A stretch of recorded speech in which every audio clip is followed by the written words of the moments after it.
Most people in the West have never heard how the Chinese believed the universe began, and it's one of the most beautiful creation stories ever told. A cosmic egg. A giant who held the sky and earth apart for thousands of years and then became the world with his own body. A serpent goddess who shaped the first humans out of clay, and then had to save them when the sky itself cracked open. This is the Chinese creation myth, from the first moment of existence to the birth of humanity. In the beginning, there was no heaven and no earth. There was only chaos, a formless, swirling murk, with no shape, no direction, no up or down. The Chinese imagined this primordial chaos as taking the form of a vast cosmic egg, and within that egg, all the elements of the universe were mixed together in a kind of soup of pure potential, light and dark, heavy and clear, all tangled into one. And inside this egg, something was forming. A being. As the elements slowly swirled and settled over unimaginable spans of time, they gave rise to the first living thing in existence, a giant named Pangu. Pangu grew inside the egg, sleeping, for 18,000 years. He grew and he gathered strength in the darkness, surrounded by the chaos that would become everything. And then, after 18,000 years, Pangu woke up. He opened his eyes inside the egg and found himself trapped in suffocating darkness, surrounded on every side by formless chaos. And he decided to break free. Pangu, trapped and frustrated in the dark, reached out, and in many versions of the myth, he found or formed a great axe. And with one tremendous swing, he shattered the cosmic egg. The chaos that had been locked together for 18,000 years suddenly came apart. And as it separated, something fundamental happened, the very thing the Chinese saw as the basis of all reality. The light, clear, pure elements of the chaos, what the Chinese called yang, floated gently upward and spread out to become the sky, the heavens. And the heavy, murky, dense elements, what they called yin, sank slowly downward and settled to become the earth. For the first time, there was up and down. There was a sky above and a ground below. Order had separated out from chaos. But Pangu was not finished, and here's the part that makes him heroic. He feared that the sky and the earth, only just separated, might collapse back together and return everything to chaos. So Pangu planted his feet on the earth and pressed his hands and head against the sky, and he held them apart. He stood there, a living pillar between heaven and earth, keeping them separated by his own strength. And every single day, Pangu grew 10 feet taller. As he grew, he pushed the sky 10 feet higher and the earth 10 feet lower, forcing them further and further apart.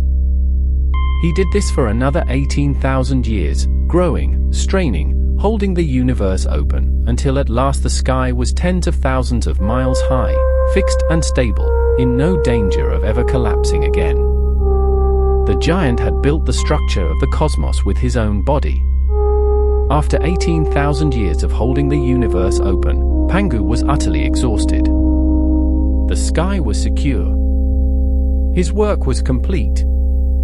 And so the first being in existence laid down upon the earth he had made, and he died. But in death, Pangu gave the final and greatest gift.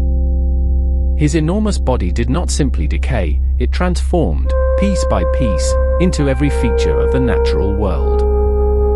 This is one of the most beautiful images in all of mythology. His final breath became the wind and the drifting clouds.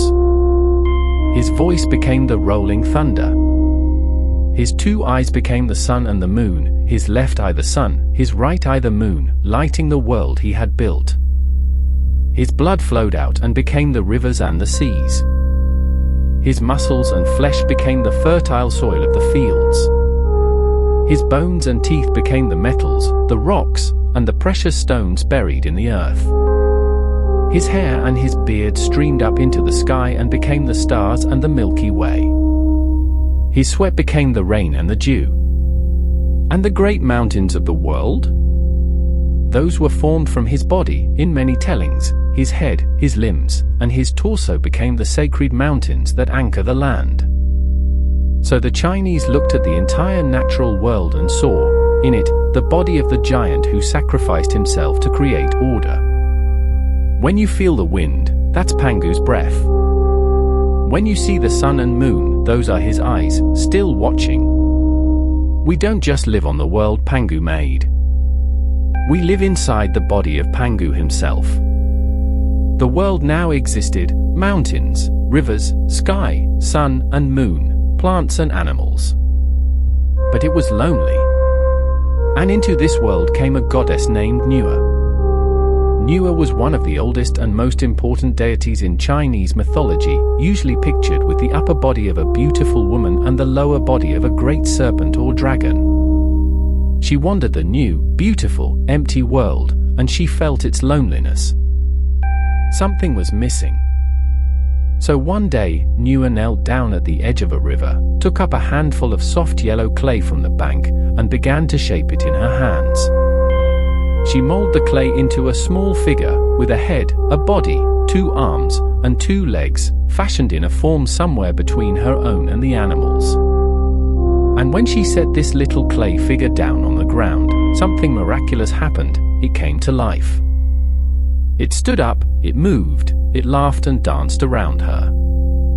Nüwa was delighted. She had created the first human being. Overjoyed, she kept working, shaping more and more figures from the clay, and each one came to life and ran off happily into the world. But making each human by hand, one at a time, was slow, and the world was vast and empty and needed to be filled. So Nüwa found a clever shortcut. She took a length of rope or vine, dipped it into the wet mud, and then swung it through the air, scattering droplets of mud in every direction. And every drop of mud that landed on the ground became a human being too. In this way she populated the whole world. There's a striking detail in some versions of this myth. The humans Nüwa shaped carefully by hand became the nobles and the fortunate, while the humans formed from the scattered mud droplets became the common people, an ancient story trying to explain why some are born to fortune and others to hardship. But however they were made, the world was now full of people, Nüwa's children. And she loved them and watched over them, the divine mother of humankind. For a time, the world was at peace. But then catastrophe struck. According to the myth, 2 powerful gods went to war, and the defeated one, the water god Gong Gong, flew into a rage. In his fury, he smashed his head against Mount Buzhou, and Mount Buzhou was no ordinary mountain. It was one of the great pillars that held up the sky. The pillar cracked and broke. And the consequences were apocalyptic. The sky itself tore open, and a great gash appeared in the heavens.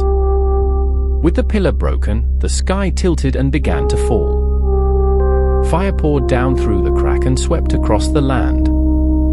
The earth split, and floods of black water gushed up and covered the world. Wild beasts and monsters came out and preyed on the people. Humanity, Nüwa's own beloved children, was being destroyed, caught between fire from above and flood from below. Nüwa could not bear to watch her creation perish.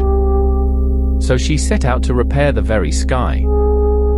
First, she gathered stones of 5 different colors, and the Chinese still speak of these 5 colors as fundamental. She built a great fire and melted these 5 colored stones down into a molten, glowing paste. And with this shimmering 5-colored substance, she patched the gaping hole in the heavens, sealing the wound in the sky and stopping the fire and the chaos from pouring through. But the sky still needed support, since one of its pillars was broken. So Nüwa did something extraordinary. She found a giant cosmic turtle, and she cut off its 4 enormous legs, and she used them to prop up the 4 corners of the sky, replacing the broken pillar and holding the heavens firmly in place. Then she beat back the floods and drove off the monsters, and at last, the world was safe again. Her children were saved. But the damage was never quite perfect.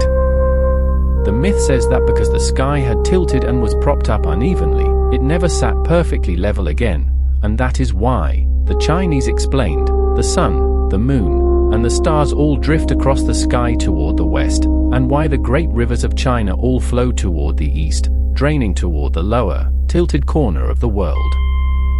The shape of the heavens and the flow of the rivers are the permanent scars of the day the sky broke, and the day a goddess repaired it.